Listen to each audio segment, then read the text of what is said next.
কড়া প্রত্যাঘাতের আশায় মুখিয়েছিলেন ভারতবাসী।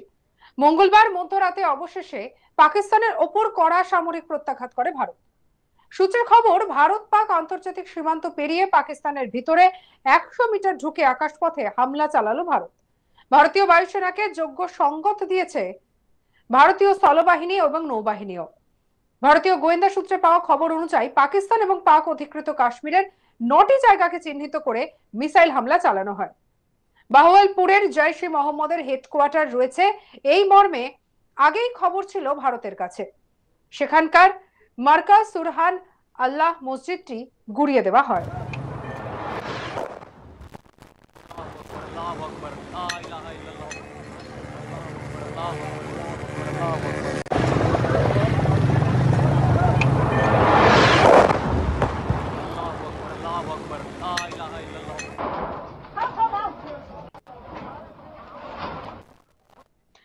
এই মসজিদের জৈশ-ই মোহাম্মদের হেডকোয়ার্টার ছিল বলে জানা গিয়েছে।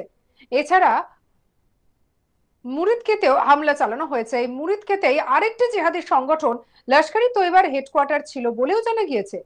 এছাড়া গুলপুর, কোটলি, বানালা ক্যাম্প, সুরজাল ক্যাম্প সহ একাধিক জায়গায় হামলা চালানো হয়। জানা গিয়েছে মাত্র 25 মিনিটে এই গোটা অপারেশন সিঁদুর চালানো হয়। গোটা অপারেশনে মোট 80 জন জেহাদিকে জানে শেষ করা হয়েছে বলে খবর। পুলওয়ামায় জেহাদি হামলার পর বালাকোটে এয়ার স্ট্রাইক করে ভারত।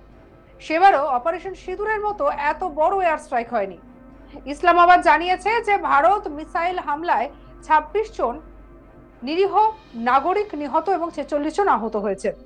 পাকিস্তানের প্রধানমন্ত্রী শাহবাজ শরীফ এই হামলাকে যুদ্ধের স্পষ্ট পদক্ষেপ বলে অভিহিত করেছেন এবং বলেছেন যে তার দেশের এই হামলার যোগ্য জবাব দেওয়ার পূর্ণ অধিকার রয়েছে। যদিও ভারতীয় সেনা এই অপারেশনের পর অফিসিয়াল এক্স হ্যান্ডেলে লেখে, জাস্টিস ইজ সার্ভড, অর্থাৎ ন্যায় বিচার প্রতিষ্ঠিত হলো।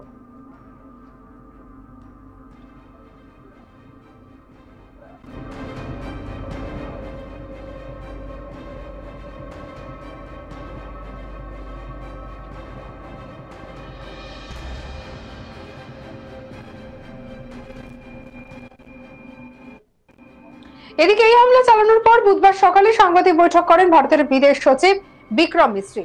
সঙ্গে ছিলেন ভারতীয় সেনার 2 মহিলা অফিসার। ভারতীয় সেনাবাহিনীর তরফে ছিলেন কর্নেল সোফিয়া কুরেশি এবং ভারতীয় বায়ুসেনার উইং কমান্ডার ভূমিকা সিং। সাংবাদিক বৈঠকের শুরুতেই 2001 সালে ভারতের সংসদ আক্রমণ, 2008 সালের মুম্বাই সন্ত্রাসবাদী হামলা, উরি, পুলওয়ামা এবং পেহেলগাঁও হামলার বিভিন্ন সম্পর্কিত ক্লিপ দেখানো হয়। উইং কমান্ডার ভূমিকা সিং জানান, সুপরিকল্পিতভাবে নির্দিষ্ট লক্ষ্যমাত্রা স্থির করে এই হামলা চালানো হয়েছে। ভারতীয় সেনা কখনোই পাকিস্তানের মিলিটারি এস্টাবলিশমেন্টকে নিশানা করেনি। আধুনিক এবং নির্দিষ্ট লক্ষ্যে আঘাত হানতে সক্ষম অস্ত্র দিয়েই হামলা চালানো হয়েছে। তবে পাকিস্তান যদি পাল্টা হামলা চালানোর চেষ্টা করে বা হামলা করে, তার জন্য ভারতীয় সেনা সম্পূর্ণ প্রস্তুত বলে জানিয়েছেন তিনি। একই সঙ্গে ভারতীয় সেনার তরফে বারবার পরীক্ষা করে দেওয়া হয়েছে, এই হামলায় কোনোভাবে নিশানা করা হয়নি পাকিস্তানের সাধারণ নাগরিককে। জনবসতিপূর্ণ এলাকায় এই হামলা করা হয়নি বলেও জানানো হয়েছে।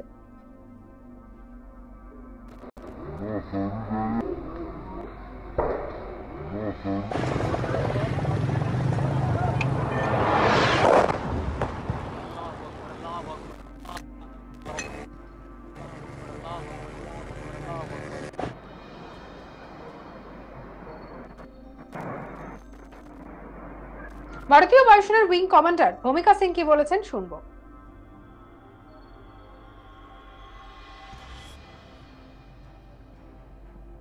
Point of impact in each of the target was a specific building or a group of buildings. All the targets were neutralized with clinical efficiency, and the results reiterate the professionalism of the Indian Armed Forces in the planning and execution of their operations. No military establishments were targeted. India has demonstrated considerable restraint in its response. However, it must be said that the Indian Armed Forces are fully prepared to respond to Pakistani misadventures, if any, that will escalate this situation. মঙ্গলবার রাত প্রায় 1:45 নাগাদ এই অভিযান চালানো হয়। আর সেই হামলায় পাকিস্তানের আলিশান মসজিদ ভেঙে গুড়িয়ে দেওয়া হয়েছে। আর ওই মসজিদের আসলে কি নাম ছিল জানেন? জানলে একেবারে অবাক হয়ে যাবেন। ওই মসজিদের নাম মার্কাজ সুবহানাল্লাহ, যা ছিল জৈশ-ই মোহাম্মদের প্রধান কার্যালয়। এখান থেকেই নাকি সমস্ত সন্ত্রাসী কার্যকলাপ চলতো জৈশ-ই মোহাম্মদের। ভারতের অ্যাটাকে গুড়িয়ে দেওয়া হয় পাক মসজিদের সেই প্রত্যেকটা কোণা কোণা। চলুন দেখে নি ভিডিও।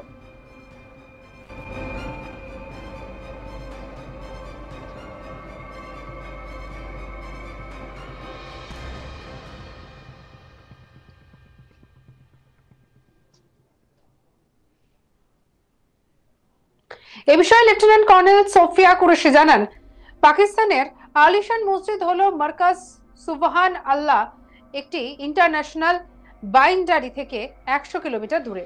জৈশ-ই মোহাম্মদের প্রধান কার্যালয় ছিল। এখানে নিয়োগ ট্রেনিং চলতো।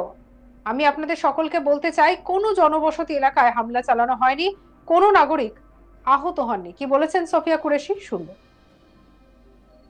मरकज सुबहान अल्लाह भावलपुर ये इंटरनेशनल बाउंड्री से 100 किलोमीटर दूर है। जैश-ए मोहम्मद का मुख्यालय था। यहाँ पर रिक्रूटमेंट, ट्रेनिंग व इंडोक्ट्रिनेशन का केंद्र भी था। शीर्ष आतंकी अक्सर यहाँ आते थे। मैं आप सबको बताना चाहती हूँ कि किसी भी सैन्य ठिकाने का निशाना नहीं बनाया गया और अभी तक किसी तरह की नागरिक क्षति की रिपोर्ट नहीं है। মঙ্গলবার মধ্যরাতে এই সন্ত্রাসবাদের বিরুদ্ধে যুদ্ধের ডঙ্কা বাজিয়ে দিল ভারত। এরই অংশ হিসেবে পাকিস্তানের কোথায় কোথায় আক্রমণ করে ভারত।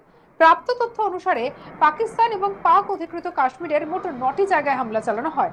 এই জায়গাগুলো জিহাদিদের ঘাঁটি ছিল, যার মধ্যে রয়েছে পাকিস্তানের বাহওয়ালপুর আন্তর্জাতিক সীমান্ত থেকে প্রায় 100 কিলোমিটার দূরে অবস্থিত। এখানে জৈশ-ই মোহাম্মদের প্রধান কার্যালয় ছিল। সেই কার্যালয় গুড়িয়ে দেয় ভারতীয় সেনা। অন্যদিকে লাহোরের কাছে মুরিদকে এটি জিহাদি আস্তানা আন্তর্জাতিক সীমান্ত থেকে 30 কিলোমিটার দূরে অবস্থিত। লস্কর-ই তৈবার সন্ত্রাসীরা এখানে থাকতো। 26 আগস্ট মুম্বাই হামলার সঙ্গে যুক্ত ছিল এই সংগঠন। এরপরে আসছে পাকিস্তান অধিকৃত কাশ্মীরের গুলপুর, পুঞ্চ রাজৌরি থেকে 35 কিলোমিটার দূরে অবস্থিত। এখানেও সন্ত্রাসীদের ঘাঁটি ছিল। পিওকে লস্কর ক্যাম্প সবাই পাকিস্তান অধিকৃত কাশ্মীরের তাংধার সেক্টরের 30 কিলোমিটার ভিতরে অবস্থিত। বিলাল ক্যাম্প জৈশ-ই মোহাম্মদের লঞ্চ প্যাড থাকে এখানে। সীমান্ত অতিক্রম করে জম্মু এবং কাশ্মীর দিয়ে পাকিস্তানি সন্ত্রাসীদের ভারতে ঢোকানো হয় এখান থেকেই।